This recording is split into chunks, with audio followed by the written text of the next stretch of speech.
नमस्कार, स्वागत है आपका मध्य प्रदेश छत्तीसगढ़ में और मैं हूं आपके साथ दुर्गेश पांडे। बुलेटिन की शुरुआत करेंगे इस वक्त की बड़ी खबर से। इस वक्त की बड़ी खबर रायपुर से आ रही है। भारत रत्न अटल बिहारी वाजपेयी की जयंती, सीएम ने पूर्व प्रधानमंत्री वाजपेयी को किया नमन। अटल जी का व्यक्तित्व बहुआयामी था, कहना है मुख्यमंत्री भूपेश बघेल का। कुशल राजनीतिज्ञ के साथ ओजस्वी वक्ता भी थे, प्रेरक कविताओं के लिए सदा याद किए जाएंगे। मुख्यमंत्री भूपेश बघेल ने पूर्व प्रधानमंत्री अटल बिहारी वाजपेयी को उनकी जयंती पर याद किया है। रायपुर से इस वक्त की बड़ी और अहम खबर, भारत रत्न अटल बिहारी वाजपेयी की आज जयंती, सीएम ने पूर्व प्रधानमंत्री वाजपेयी को किया याद। अटल जी का व्यक्तित्व बहुआयामी था, कुशल राजनीतिज्ञ के साथ ओजस्वी वक्ता भी थे।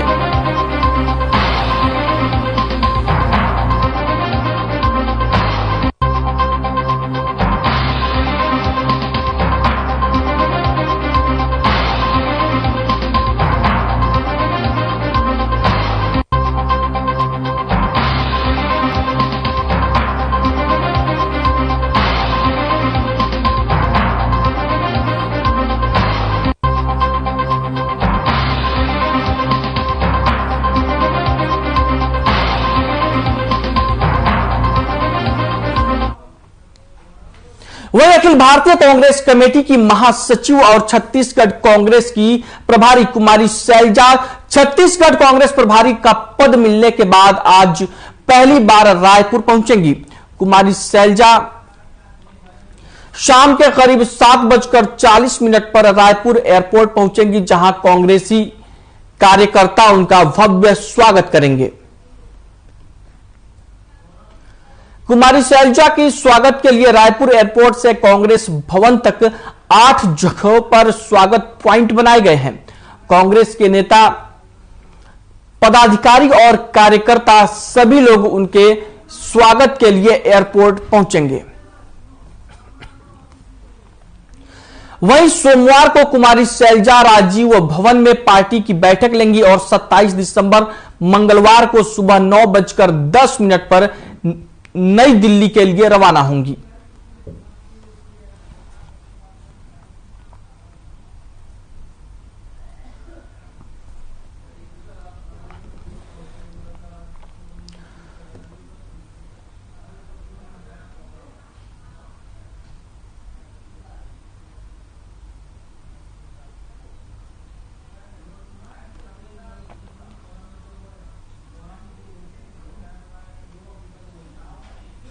खबर रायपुर से है, जहां छत्तीसगढ़ प्रभारी कुमारी शैलजा के छत्तीसगढ़ आगमन पर पूर्व नेता प्रतिपक्ष धर्मलाल कौशिक ने निशाना साधा है। जहां उन्होंने कहा कि छत्तीसगढ़ में स्वागत होना चाहिए, अच्छी बात है, लेकिन अब वे ऐसे समय पर प्रवेश कर रही हैं जब कांग्रेस पर भ्रष्टाचार के दाग लगा हुआ है। यही नहीं, उन्होंने कहा कि अब सरकार की विदाई होना सुनिश्चित हो गया है, क्योंकि जनता जागरूक हो चुकी है और उन्हें यह पता है कि कांग्रेस पार्टी भ्रष्टाचार करती है।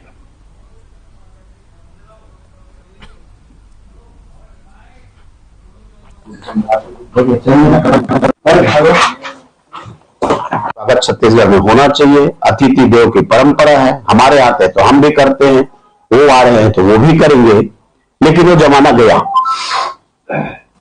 ये ऐसे समय में प्रवेश कर रही है जब कांग्रेस पूरा भ्रष्टाचार से, दाग से लदा हुआ है। आर्थिक बदहाली की स्थिति छत्तीसगढ़ में निर्मित हो गई है।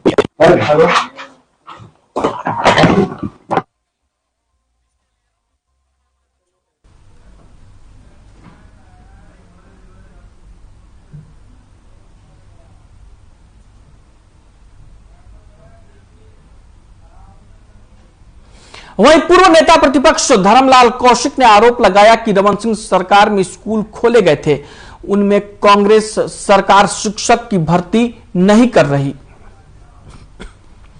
हिंदी स्कूल के शिक्षकों को स्वामी आत्मानंद इंग्लिश स्कूल में राज्य सरकार परिवर्तित कर रही है, जिसके पलटवार में स्कूल शिक्षा मंत्री डॉक्टर प्रेमसाय सिंह टेकाम का कहना है कि 15 साल में रमन सरकार ने जितने स्कूल खोले थे उनमें हमारी सरकार आते ही लोगों की शिक्षकों की नियुक्ति की। कोरोना काल में हमने नवाचार शिक्षा की स्कूल खोलने का काम कांग्रेस सरकार ने किया। भारतीय जनता पार्टी शासनकाल में स्कूल को बंद करने का काम किया गया था। भाजपा अपने समय को याद करे कितने स्कूलों को उन्होंने बंद किया था।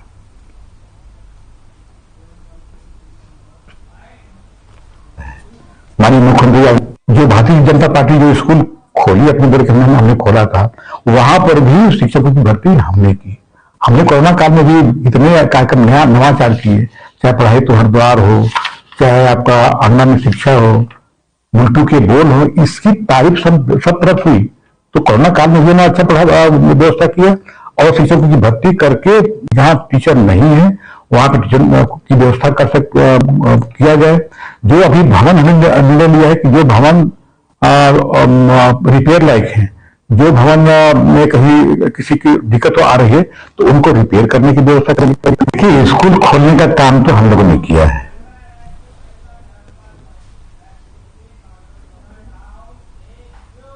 वहीं रायपुर में पूर्व नेता प्रतिपक्ष धर्मलाल कौशिक ने राज्य सरकार पर आरोप लगाया है। उन्होंने कहा कि इनकी योजना जमीनी स्तर पर कुछ नहीं है, सिर्फ दिखावा है। डॉक्टर रमन सिंह सरकार के कार्यकाल में कई स्कूल खोले गए, लेकिन स्कूलों में पढ़ाने के लिए टीचर का इंतजाम नहीं किया गया। साथ ही हमारे सारे Hindi school Atmanand English school में परिवर्तित कर दिए गए। इस हिंदी स्कूल की बुरी स्थिति हो गई है। रैंकिंग में छत्तीसगढ़ आखिरी नंबर पर है। और क्या छत्तीसगढ़ की स्थिति बनी है, एक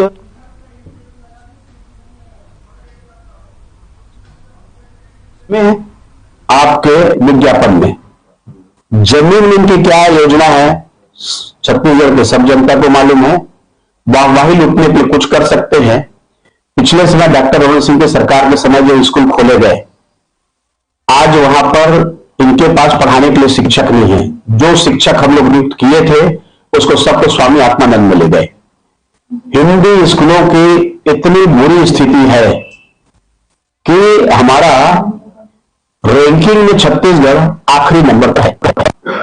और क्या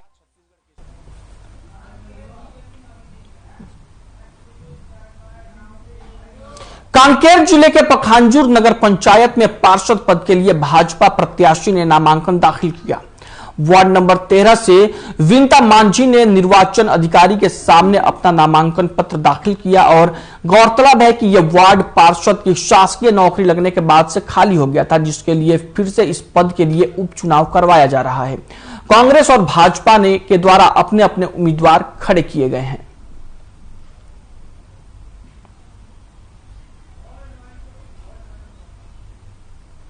इस समय मैं कांकेर जिले का पखांजूर क्षेत्र में खड़ा हूं और यहां पे उपचुनाव होने वाले हैं।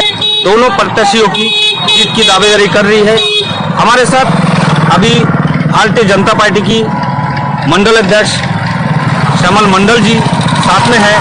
आइए उनसे जानते हैं कि उपचुनाव में भारतीय जनता पार्टी का और जो अभी उपचुनाव है होने वाली है, इस उपचुनाव में आपका क्या योगदान रहेगा, आपका क्या रणनीति बनी है, इसके संबंध में हमको बताइए। अपने कार्यकर्ता को ही टिकट देते हैं और ऐसा व्यक्ति को खड़ा करते हैं जो निर्दोष हो और किसी रूप से हमारे कांग्रेस के सरकार के जितने भी कार्यकर्ता हैं, अधिकतर नेता ऐसा नेता को टिकट दिया जाता है कि जिनका दबंगाई रहे, जिनको किसी के ऊपर वार करने का क्षमता रहे। लेकिन भारतीय जनता पार्टी शांति पूर्ण रूप से हमेशा चला है और आगे भी चलेंगे। और भारतीय जनता पार्टी का आगे पखांजूर में सरकार बनेगी, ये भी पल भर में मैं एक चीज सभी को आगाह करना चाहूंगा। और जनता के लिए काम करने के लिए भारतीय जनता पार्टी सदैव तैयार के अंतर्गत 13 नंबर वार्ड पे जो उपचुनाव होने जा रहा है, हमारे प्रत्याशी हम विनता मांझी को हमारे भारतीय जनता पार्टी द्वारा अभ्यर्थी के रूप में सामने खड़ा किए हैं। और रही सवाल हमारे मुद्दे की बात, कांग्रेस सरकार ने जितने भी योजना भारतीय जनता पार्टी का सरकार द्वारा चलाया जा रहा था, उसका सीधा उल्लंघन किया है। जनता तक कोई योजना का लाभ नहीं पहुंचाया है, जिसके चलते जिसके चलते आज सभी जनता, सिर्फ पखांजूर नगर पंचायत का ही नहीं, पूरे क्षेत्र का जनता आज त्रस्त है। और मैं यही कहना चाहूंगा कि आज नगर पंचायत के अंतर्गत हमारे जब नगर पंचायत अध्यक्ष थे उस समय जो काम हुआ, अभी वर्तमान में 4 साल में एक भी काम नहीं हुआ है। और पखांजूर नगर पंचायत के अंतर्गत सभी निवृत्त हमारे जितने लोग हैं सब अस्त व्यस्त है और ऐसा व्यक्ति को खड़ा करते हैं जो निर्दोष हो और किसी रूप से हमारे कांग्रेस के सरकार के जितने भी कार्यकर्ता हैं, अधिकतर नेता ऐसा नेता को है कि जिनका दबंगाई रहे, जिनको किसी के ऊपर वार करने का क्षमता रहे, लेकिन भारतीय जनता पार्टी शांति पूर्ण रूप से हमेशा चला है और आगे भी चलेंगे। और भारतीय जनता पार्टी का आगे पखांजूर में सरकार बनेगी। वहीं सुकमा जिले में चलाए जा रहे पुनः नरकोम अभियान के तहत पुलिस अधीक्षक नक्सल ऑपरेशन कार्यालय में एक माओवादी ने आत्मसमर्पण किया है।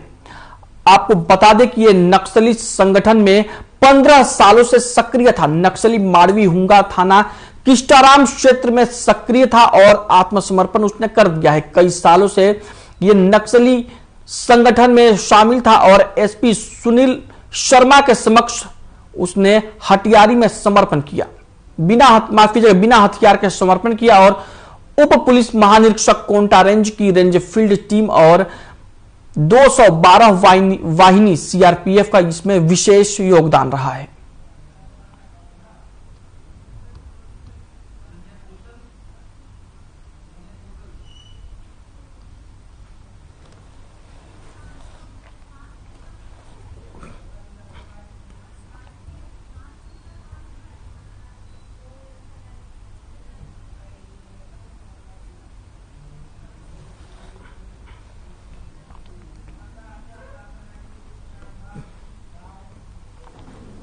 वहीं कवर्धा में 41 दिनों से लापता आरटीआई कार्यकर्ता का नरकंकाल बोक्कर खार के जंगल में मिला है। पैसों को लेकर विवाद के बाद बोक्कर खार गांव के सरपंच ने अपने साथियों के साथ मिलकर आरटीआई कार्यकर्ता की हत्या की थी और जुर्म छुपाने के लिए शव को जला दिया था। पुलिस ने सरपंच समेत 4 आरोपियों को गिरफ्तार किया है। एसपी डॉक्टर लाल उमेद सिंह ने प्रेस कॉन्फ्रेंस कर मामले का खुलासा किया। एसपी ने बताया कि आरटीआई कार्यकर्ता विवेक चौबे और बोक्कर खार गांव के सरपंच अमित यादव के बीच पैसे को लेकर विवाद चल रहा था, जिसको लेकर यह पूरी घटना हुई और सरपंच ने वारदात को अंजाम दिया। जंगल में ले जाकर दोनों मोटरसाइकिल में लेकर के जंगल पहाड़ी की ओर ले जाया गया और वहां मौके से लकड़ी इकट्ठे किया करके काफी ज्यादा मात्रा में लकड़ी इकट्ठा करके पास के गांव से पेट्रोल ला करके पेट्रोल छिड़क करके उसको आग लगा दी गई।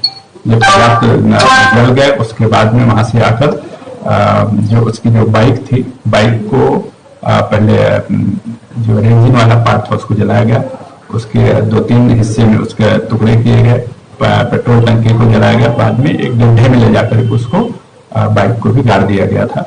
ये पूरा घटनाक्रम उनके द्वारा जितने आरोपी हैं उनके द्वारा तस्दीकी पर सिलसिलेवार घटनाक्रम को बताया गया। बात करेंगे इस वक्त की बड़ी खबर की। इस वक्त की बड़ी खबर आपको बता दें, सीएम बघेल का बेमेतरा दौरा। सेंट पॉल्स कैथेड्रल चर्च में क्रिसमस पर आयोजित कार्यक्रम, सीएम भूपेश बघेल कार्यक्रम में होंगे शामिल। माता बिंदेश्वरी बघेल स्मृति सामुदायिक भवन का करेंगे लोकार्पण। 1 बजे बेमेतरा जिले के ग्राम लोलेसरा पहुंचेंगे सीएम। 3:25 पर नगर पंचायत बेरला पहुंचेंगे सीएम। मनवा कुर्मी समाज के कार्यक्रम में होंगे शामिल। माता बिंदेश्वरी बघेल स्मृति सामुदायिक भवन का करेंगे लोकार्पण। सीएम बघेल का बेमेतरा दौरा। इस वक्त की बड़ी और अहम खबर हम आप तक पहुंचा रहे। सेंट पॉल्स कैथेड्रल चर्च में क्रिसमस पर कार्यक्रम आयोजित। 3:25 पर नगर पंचायत बेरला पहुंचेंगे सीएम भूपेश बघेल। सीएम बघेल का के दौरे को लेकर ये बड़ी खबर हम आपको बता रहे हैं। सीएम बघेल आज कई जगहों का दौरा कर रहे हैं।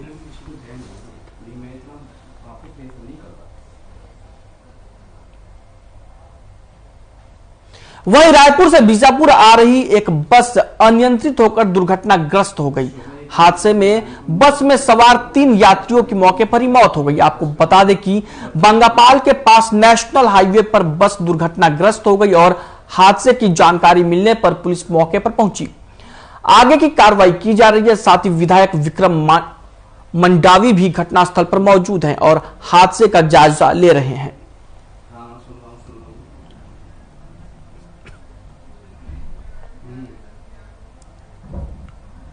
तो ये काम कल भी कर सकते थे ना, परसों कर देते।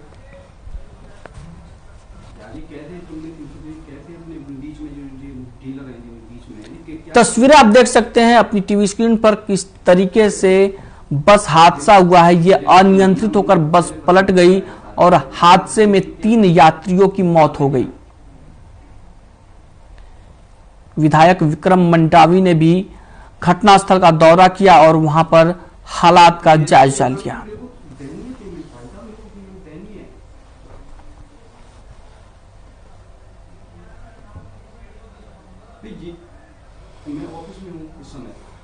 वही खबर दुर्ग से है, जहां नगर पालिका निगम सीमा क्षेत्र के तहत इंदिरा नगर के में अवैध रूप से कबाड़ी का दुकान संचालित किया जा रहा है, जिसके भू स्वामित्व संबंधी दस्तावेज प्रस्तुत करने को कहा गया था। दस्तावेज प्रस्तुत नहीं करने के कारण निगम द्वारा जेसीबी चलाकर अवैध निर्माण को तोड़ दिया गया। दरअसल बता दें आपको कि देर शाम निरीक्षण के दौरान आयुक्त आईएएस लक्ष्मण तिवारी के निर्देश पर दस्तावेजों का परीक्षण किया गया, जिसमें अवैध अतिक्रमण कर शासकीय भूमि पर कबाड़ दुकान का बेधड़क व्यवसाय किया जा रहा था।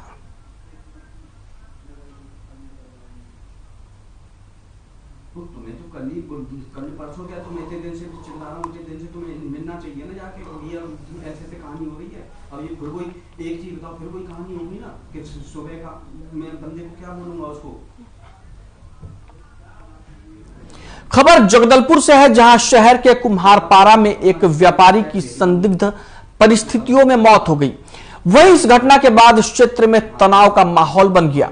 वहीं जब मामले की जानकारी पुलिस को मिली तो मौके पर पहुंची पुलिस ने शव को कब्जे में लेकर पोस्टमार्टम के लिए भेज दिया। साथ ही मामले की जांच में जुट गई है।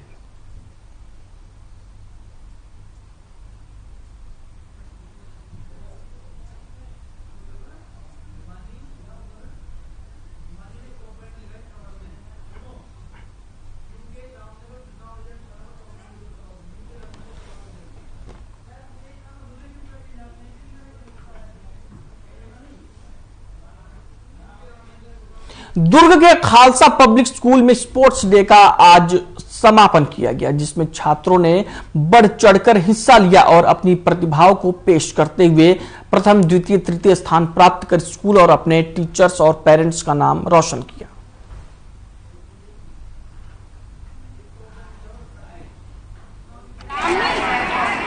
हर स्कूल में एक ट्रेडिशन रहता है for some of the things which is necessary to do, and for that जो बच्चे होते हैं इसके लिए वो बहुत ज़्यादा प्रोत्साहित होते हैं, खुश होते हैं, जिसमें से एक रहता है स्पोर्ट्स डे इवेंट और एक रहता है annual day. So today we are celebrating here sports day in our school.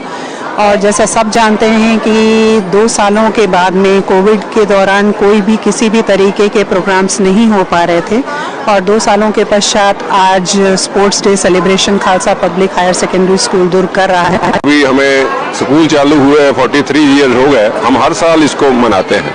हम उसी बेस पे चलते हैं क्योंकि healthy body have a healthy mind, उस हिसाब से हम लोग चलते हैं। जो बच्चा हेल्दी रहेगा वो हर फील्ड में आगे जाएगा। अगर वो हेल्दी नहीं है तो उसको कितना भी पढ़ा लो वो कुछ भी नहीं कर पाएगा। इसलिए स्पोर्ट्स जो है जिंदगी में बहुत जरूरी है और हर बच्चे को हम लोग ये आगाह करते हैं कि खेलो, और जो बच्चे हमारे आगे बढ़ते हैं उनको हम हर तरह की मदद देते हैं।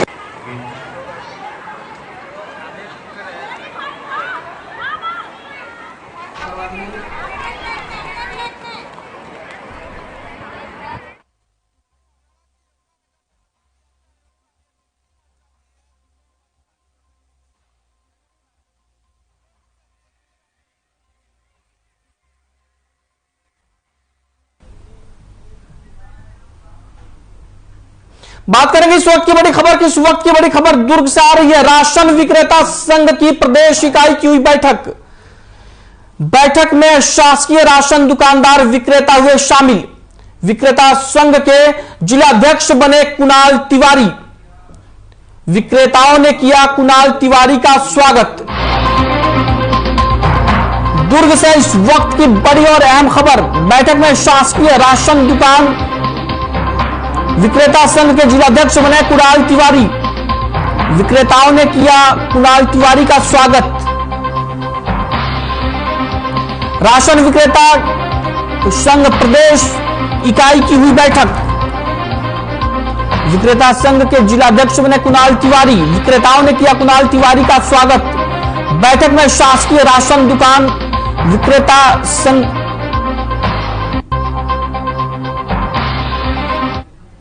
तस्वीरें आप अपने टीवी स्क्रीन पर देख सकते हैं। ये तस्वीरें दुर्ग की है, जहां पर राशन विक्रेता संघ की प्रदेश इकाई की बैठक हुई है। शासकीय राशन दुकान विक्रेता संघ का प्रदेश अध्यक्ष जी द्वारा दुर्ग जिला इकाई का अध्यक्ष घोषित किया गया है देवर्ष भाई जी द्वारा, और हमारे महासचिव श्री विजय भाई जी हैं। इन दोनों के मार्गदर्शन में हम सभी राशन दुकानों में जो दिक्कतें आती है उन सभी बातों को लेकर हमेशा मुखर रहेंगे, और निश्चित रूप से विक्रेताओं को जो दिक्कत और परेशानियों का सामना करना पड़ रहा है उन चीजों को शासन और प्रशासन के सामने रखेंगे।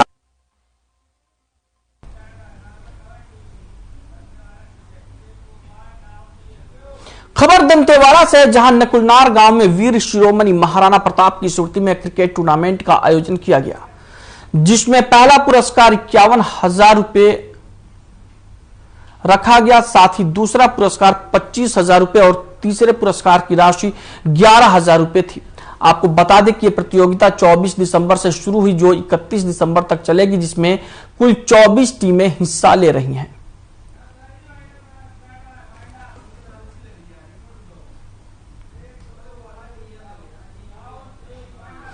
खबर मध्य प्रदेश छत्तीसगढ़ में फिलहाल के लिए इतना ही। मुझे दीजिए इजाजत। नमस्कार।